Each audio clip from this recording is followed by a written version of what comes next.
आज अब हम लोग पैरामेट्रिक इक्वेशन का डिफरेंशिएशन देखेंगे। पहले ये समझ लें कि पैरामेट्रिक इक्वेशन होता क्या है। देखिए, x भी कोई वेरिएबल है और y भी कोई वेरिएबल है। अगर y को हम x के रूप में लिखते हैं जैसे 2x + 3, तो y डिपेंड करता है x पे। यहाँ y कहलाता है डिपेंडेंट वेरिएबल और x कहलाता है इंडिपेंडेंट वेरिएबल। ठीक उसी प्रकार अगर x डिपेंड करता हो तीसरे किसी फंक्शन पे, मान लिया कि x = sin t है, तो परोक्ष रूप में हम देखें तो x हमारा डिपेंड हुआ t पर और y डिपेंड हुआ x पर, यानी y x पर डिपेंड है और x t पर डिपेंड है। तो हम कह सकते हैं कि t जो है x और y दोनों के लिए एक पैरामीटर है। t x और y दोनों के लिए एक पैरामीटर है, यानी x का भी संबंध t से है और y का भी संबंध t से होगा। कैसे हो जाएगा? तो 2 sin t + 3 लिख सकते हैं इसको हम। ठीक है, तो हम लोग इसको इस अंदाज में भी कह सकते हैं कि वह चर जिस पर अनेकों चर डिपेंडेंट हो उसको कहते हैं पराचल, शुद्ध हिंदी। यानी ऐसा वेरिएबल जिस पर अनेकों वेरिएबल डिपेंड हो, उस वेरिएबल को हम कहेंगे पैरामीटर।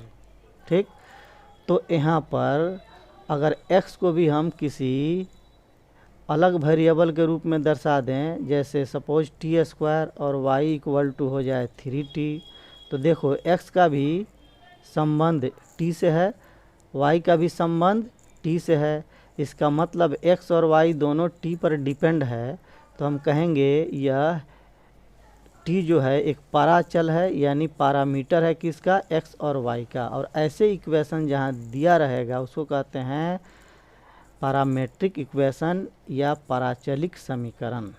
ठीक, अब इसका डिफरेंशिएशन जितना हम लोग डिफरेंशिएशन पढ़े हैं सब में इजी है इसका डिफरेंशिएशन। जैसे अगर हम एग्जांपल एक ले लें, x = सपोज 2t² और y = है 3t⁴, तब कहेगा कि dy/dx आप निकालें। तो देखो यहाँ x का जो संबंध है t से, यानी x t पर डिपेंड करता है, तो x का डिफरेंशिएशन हमको t के रेस्पेक्ट में करना होगा। जब x का डिफरेंशिएशन t के रेस्पेक्ट में करेंगे तो हमें मिलेगा 4t। फिर उसी तरह से y का भी संबंध t से है, यानी y t पर डिपेंड है, तो हम y को भी डिफरेंशिएट करेंगे t के रेस्पेक्ट में, तो ये मिलेगा 12t³। अब हमें dy/dx निकालना है, तो ये इक्वेशन 1 है, ये इक्वेशन 2 है। अगर हम 1 को 2 से डिवाइड कर दें तो dy/dt/dx/dt लिख देंगे, यानी 12t³ लिखाएगा। अर्थात ये हो जाएगा dy/dx = 3, 4 से 12 को कैंसिल करेंगे, फिर ये होगा t²। यही हो जाएगा हमारा रिजल्ट। ठीक है, तो ऐसा ही सब आपका इसमें क्वेश्चन आएगा, अलग अलग तरह का रहेगा। कभी थीटा पे डिपेंड होगा, कभी t पे डिपेंड होगा, कभी अल्फ़ा वगैरह कुछ दे देगा। यानी जो भी पैरामीटर दे दे उसके रेस्पेक्ट में हम x और y दोनों को डिफरेंशिएट कर देंगे। जब दोनों को डिफरेंशिएट कर देंगे t के रेस्पेक्ट में, तो dy/dx है, तो dy/dx वाले dy/dt वाले को हम dx/dt वाले से डिवाइड कर देंगे, dy/dx हमारा आ जाएगा। ठीक है, चलिए, तो यहाँ पर dy/dx का मतलब हो गया कि dy/dt का मतलब हो गया कि y का डिफरेंशिएशन t के रूप में, dx/dt का मतलब हुआ x का डिफरेंशिएशन t के रूप में, और dy/dx का मतलब हुआ y का डिफरेंशिएशन x के रेस्पेक्ट में। ठीक है, अब ऐसा ना कह के अगर दो फंक्शन दे दे हमको, कहे कि sin x को डिफरेंशिएट कीजिए tan x के रेस्पेक्ट में, तो हमें क्या निकालना है, खूब ध्यान से देखिएगा। डी साइन एक्स यानी ये साइन का डिफ्रेंसिएशन है, डी tan एक्स यानी tan एक्स के रेस्पेक्ट में। तो हम तो डायरेक्ट इसको निकाल नहीं पाएंगे, उसके लिए बड़ी आसानी से हम लोग इनको दो रूपों में चेंज कर लेते हैं। मान लिया कि y equal to sine x है और z equal to tan x है, तो हमें d sine x by d tan x निकालना है। तो d y by d z अगर हम निकाल दें तो हमारा रिजल्ट आ जाएगा, यानी साइन का डिफरेंशिएशन tan के रेस्पेक्ट में हो जाएगा। चलिए इसको करते हैं। तो अगर हम y का, चूँकि y डिपेंड है किस पर, x पर, तो y को हम डिफरेंशिएट करें x के रेस्पेक्ट में तो मिल जाएगा हमें cos x, और z भी डिपेंड करता है x पे, तो इसको भी x के रेस्पेक्ट में डिफरेंशिएट करेंगे तो मिलेगा sec स्क्वायर x। हमें यहाँ देखना होगा कि किसको किसके रेस्पेक्ट में डिफरेंशिएट करना है, तो साइन को करना है किसके, tan के रेस्पेक्ट में, यानी y वाले को ऊपर रखना है और z वाले को नीचे। तो हम डिवाइड कर देंगे तो मिलेगा d y by d z. तो ये cos x हमारा ऊपर रहेगा, sec स्क्वायर x नीचे रहेगा, sec को भी ऊपर कर दीजिएगा, तो ये हो जाएगा cos x into cos square x यानी cos क्यूब x। ठीक है ना, यही हमारा क्वेश्चन आएगा। इसमें आपके बुक में ऐसा ही सब क्वेश्चन रहेगा, एक तो डायरेक्ट दे देगा टी के रूप में, अब बहुत सारे क्वेश्चन ऐसे आपको मिलेंगे जिसको भाषा के रूप में कहेगा कि इस फंक्शन का डिफरेंशिएशन कीजिए इस फंक्शन के रेस्पेक्ट में। जैसे आपसे कोई कहे कि एक्स स्क्वायर का डिफरेंशिएशन करो एक्स के रेस्पेक्ट में, तो आप क्या लिखते हैं, D x square by d x, तो ये हो जाता है 2x। यही कह दे कि एक्स स्क्वायर का डिफरेंशिएट करो x टू दी पावर 5 के रेस्पेक्ट में, तो हमें निकालना है क्या, d x square by d x to the power 5। अब यहाँ पर चूंकि हम डायरेक्ट नहीं निकाल पाएंगे तो इसको मान लेंगे एक फंक्शन को y और दूसरा फंक्शन को z। अब इसको डिफरेंशिएट कर देंगे फिर x के रेस्पेक्ट में, इसको भी डिफरेंशिएट कर दिया जाएगा x के रेस्पेक्ट में, अब बस इसको डिवाइड कर देंगे, हो जाएगा। ठीक है, यही हमारा इस चैप्टर का मेन कंसेप्ट है। अब हम लोग आपके चैप्टर में घुस रहे हैं, थोड़ा सा इसको ध्यान से देखिएगा। पहला जो क्वेश्चन है उसको हम ले रहे हैं। चलिए क्वेश्चन नंबर फर्स्ट हम देख रहे हैं। जिस तरह से और सभी चैप्टर किए हैं उसी तरह से इस चैप्टर में से भी हर एक क्वेश्चन में से एक एक हम करते चलेंगे। क्वेश्चन नंबर फर्स्ट का फर्स्ट दिया है x equal to a cos theta और y इक्वल टू दिया है ए साइन थीटा। ठीक है, तो ये x हमारा डिपेंड है किस पर, थीटा पर, तो हम इसको डिफरेंशिएट करेंगे D x by d theta, तो ये हो गया माइनस ए साइन थीटा, और ये भी d y by d theta करेंगे तो ए कॉस थीटा। ठीक है, हमें निकालना है d y by d x, तो वाई वाला फंक्शन ये है, एक्स वाला ये है, तो हम लिखेंगे इसलिए d y by d theta by d x by d theta equal to a cos theta by minus a sine theta, a cancel, और ये हो जाएगा क्या, d y by d x equal to minus cos by sine है cot theta. ठीक है, एकदम बिल्कुल इजी चैप्टर है, इसको आप लोग आज बना लीजिए। चलिए 2 नंबर क्वेश्चन में भी वैसा ही है सेम, 3 नंबर में भी वही है, चौथा क्वेश्चन, 5वां क्वेश्चन सब सेम टू सेम है। हम चलते हैं 6 नंबर क्वेश्चन में। 6 बस 6 का फर्स्ट है, x इक्वल टू लिखा है 3 cos theta minus cos cube theta. ठीक है, और उसी तरह से लिखा है y equal to 3 sine theta minus sine cube theta. अब इसको हमें डिफरेंशिएट करना है, तो लिखेंगे which imply that d x by d theta तो हम डायरेक्ट इसको डिफ्रेंशिएट कर देते हैं, 3 cos थीटा तो हो जाएगा -3 sin थीटा, और ये हो जाएगा 3 cos square theta into minus sine theta, तब होगा -3 sin theta plus 3 sin theta cos square theta.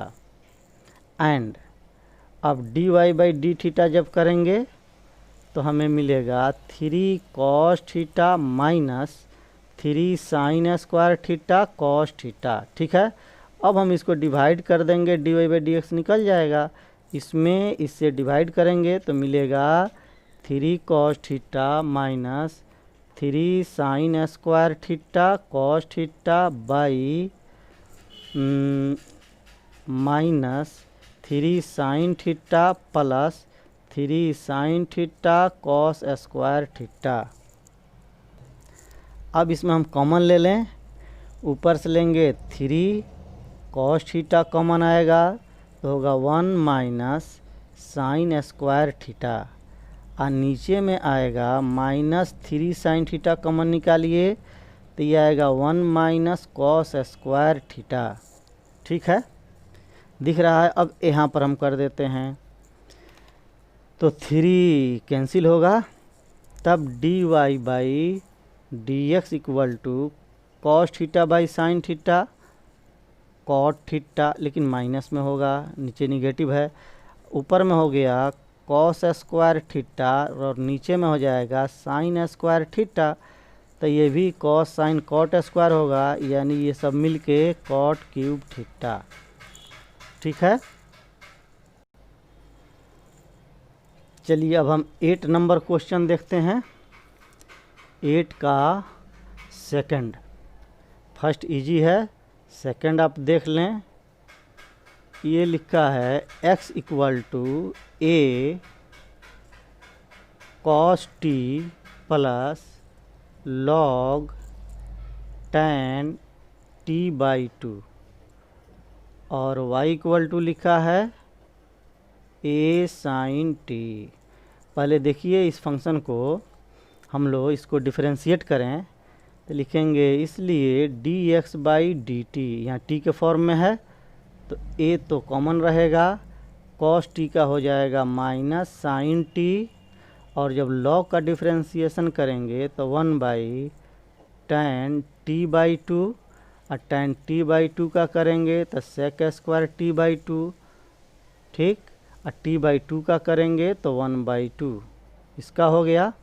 इसको पहले हम सॉल्व करके शॉर्ट कर लें तो माइनस साइन t, ये tan है तो ये हो जाएगा cos t by 2 by sine t by 2, चूँकि tan नीचे में है, और sec है तो 1 by cos square t by 2 into 2, एक cos से cos कैंसिल हुआ, तब इसके बाद a minus sine t plus 1 by 2 sine t by 2 cos t by 2 हुआ, तो ये हो गया a into minus sine t plus 1 by sine t, चूँकि 2 sine a by 2 cos a by 2 sine a होता है।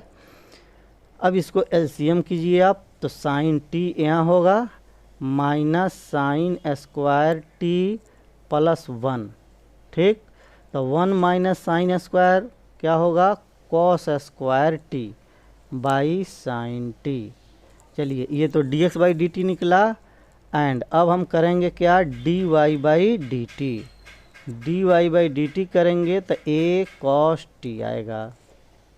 ठीक है, अब हम लोग dy बाई डी टी करेंगे तो a cos t आएगा। अब इसको हम डिवाइड कर दें तो लिख देंगे, इसलिए dy by d x equal to dy by d t by d x by d t, तो इक्वल टू क्या होगा, dy बाई डी टी का मान है a cos t by dx by d t का वैल्यू है a cos square t by sine t, तो ऊपर चला जाएगा साइन t, a से कैंसिल, cos से cos भी cancel, sine t by cos t equal to हो जाएगा tan t। ठीक है, यही आपका आंसर होगा। बिल्कुल इजी है। अब हम अलग टाइप में चल रहे हैं। 13 नंबर क्वेश्चन नंबर 13। यहाँ कह रहा है साइन स्क्वायर एक्स को डिफ्रेंशिएट करें e to the power cos x के सापेक्ष। ठीक है, तो हम मानेंगे let y equal to sine square x and z equal to e to the power cos x. अब हमें डिफ्रेंशिएट करना है, साइन स्क्वायर को डिफ्रेंशिएट करना है e to the power cos x के रेस्पेक्ट में, यानी वाई को डिफ्रेंशिएट करना है जेड के रेस्पेक्ट में, यानी हमको क्या निकालना है d y by d z. चलिए उसी पैरामीट्रिक रूल से, वाई डिपेंड है किस पर, एक्स पर, तो इसलिए हम लोग d y by d x करेंगे तो होगा 2 sine x into cos x, और d z by d x करेंगे तो होगा e to the power cos x into minus sine x. अब इसको डिवाइड कर दें, इसलिए d y by d z equal to होगा इतना अपॉन इतना, तो लिख दें इसको 2 sine x into cos x by e to the power cos x sine x minus रहेगा, तो साइन एक्स से साइन एक्स कैंसिल होगा, तो ये होगा -2 cos x by e to the power cos x. यही आपका आंसर होगा। अब हम क्वेश्चन नंबर 18 पर चल रहे हैं। क्वेश्चन नंबर 18, इसमें भी है tan inverse 2x by 1 minus x square का डिफ्रेंशिएशन करना है cos inverse 1 minus x square by 1 plus x square, यानी tan inverse 2x by 1 minus x square को डिफ्रेंशिएट करना है किसके रेस्पेक्ट में, तो cos inverse 1 minus x square by 1 plus x square. तो इसको मान लेंगे हम y, इसको मान लेंगे z। ठीक, अब देखिए ये tan inverse 2x by 1 minus x square है, ये 2 tan इन्वर्स x का फार्मूला, और z इक्वल टू ये भी है 2 tan इन्वर्स x का फार्मूला, है ना। तो y और z दोनों जब इक्वल है तो इसका डिफ्रेंशिएशन 1 होगा, तो हम लेकिन करके दिखा देते हैं।